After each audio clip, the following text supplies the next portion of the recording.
पत्नियों को भी तारीफ कर देना चाहिए।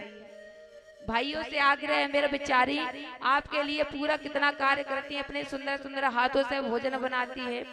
कभी कभी उनकी तारीफ करना भी जायज है महाराज, क्योंकि पत्नियों को केवल थोड़ी ही तारीफ कर दो बेचारी उतने में ही प्रसन्नता से भरपूर हो जाती है। अच्छी लग भी नहीं रही हो फिर भी कह दो कि बड़ी सुंदर लग रही हो। और सच कहूं तो गृहस्थ को चलाने का यही सबसे बढ़िया उपाय है। यदि चाहते हो कि गृहस्थ जीवन में लड़ाई ना हो तो बस यही कहते रहो, क्या खूब लगती हो, क्या सुंदर दिखती हो। भले ही पत्नी सुंदर हो ना हो, केवल उनकी तारीफ करते रहो, क्योंकि जो महिलाओं को हमारी तारीफ सुनने की बड़ी आदत होती है।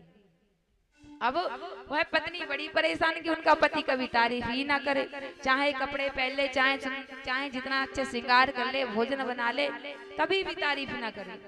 तो पत्नी को, पति को गाली मिले कि तुम कैसे हो, कुछ करते नहीं हो, कभी भी हमारी तारीफ ही नहीं करते।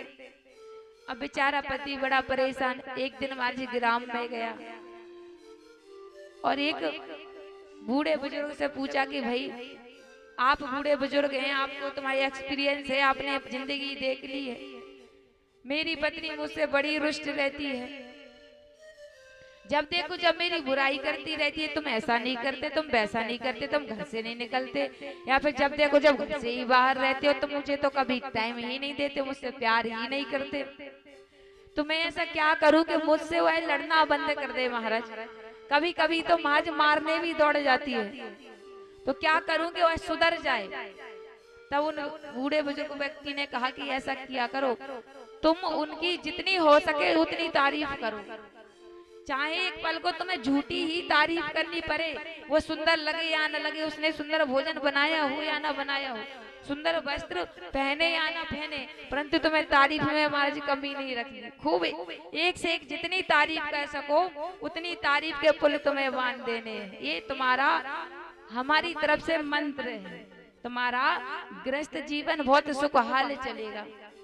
बेचारा व्यक्ति को मानो पता नहीं कि साक्षात परम पिता परमात्मा मिल गए, इतना प्रसन्न हुआ, इतना आज घरवाली से पीड़ित था कि जब देखो जब उसे ताने ही मारती रहती थी। अब उसने कहा कि अब तो मुझे गुरु मंत्र मिल गया, जाते ही सीधे तारीफ ही तारीफ कर देता हूँ, फिर देखता हूँ कि कितनी प्रसन्न होती है। अब जैसे ही घर में गया, पत्नी ने कहा कि हाथ पैर धो लो, तो बोला हाँ हाँ धोता हूँ धोता हूँ।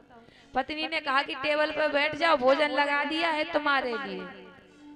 और जैसे ही भोजन खाया तो नहीं, वह थाली को ही देखा तो वाह कितना सुंदर भोजन है, देखकर ही आज पता चलता है, केवल सुन देखने ही मात्र से, खाया भी नहीं है, कि इतनी सुंदर महक आ रही है, देखकर ही लगता है कि कितना टेस्टी भोजन है। वाह वाह, तुम्हारे हाथों में तो साक्षात माता अन्नपूर्णा विराजमान है, माता लक्ष्मी विराजमान है। आज तो देखकर ऐसा लगता है कि जीवन में ऐसा खाना आज तक ही नहीं खाओ, जीवन में आज तक कभी ऐसा नहीं खाया, केवल देखने मात्र से।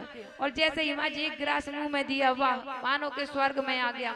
सच कहूं तो तुम लक्ष्मी का रूप हो, मैंने आज तक तुम्हारी तारीफ नहीं की, मुझसे बड़ी भूल हो गई। आज मैंने तुम्हारी इस महत्व को जाना कि तुम कितने सुंदर भोजन को बनाती हो, तुम्हारे ऐसे भोजन को तो लगता है कि मैं जीवन भर खाता रहूं। सच कहूं तो ऐसा भोजन मैंने आज तक नहीं खाया। बड़ी एक से एक तारीफ बांधी कि पीछे से पत्नी झाड़ू लेकर आई और लगे लगे कर दी महाराज। ये बताओ, आज तक मेरा बुढ़ापा आने वाला है, आज तक भोजन की तारीफ ना करी, और एक बार आज पहली बार होटल से काम मंगा लो कि देखो तारीफ के पुल बांध दिए।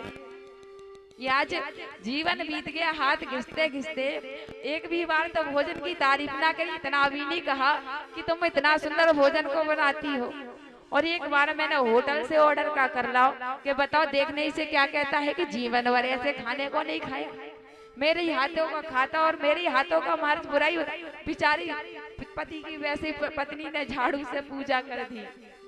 इसलिए तारीफ भी मार जैसे हर किसी की मत किया करो, तारीफ जो करने लायक हो और समझ लो कि हाँ ये तारीफ करने के लायक है, वास्तव में ये सच है, जब उसकी तारीफ करनी चाहिए। वरना यही हाल होगा जो उस भैया का हुआ कि मजा आरती जो झाड़ू है, झाड़ू से आरती उतर गई। तारीफ करने की भी हमारी एक सीमा होती है, बिना जाने बिना काम करने से यही हाल होता है। अब माता सत्यभामा को लेकर द्वारकाधीश भगवान कहाँ पर जा रहे हैं? स्वर्ग में जा रहे हैं, कल्प वृक्ष देने के लिए रथ में बैठा कर। अब भगवान क्या देखते हैं? भैया सत्यभामा ने देखा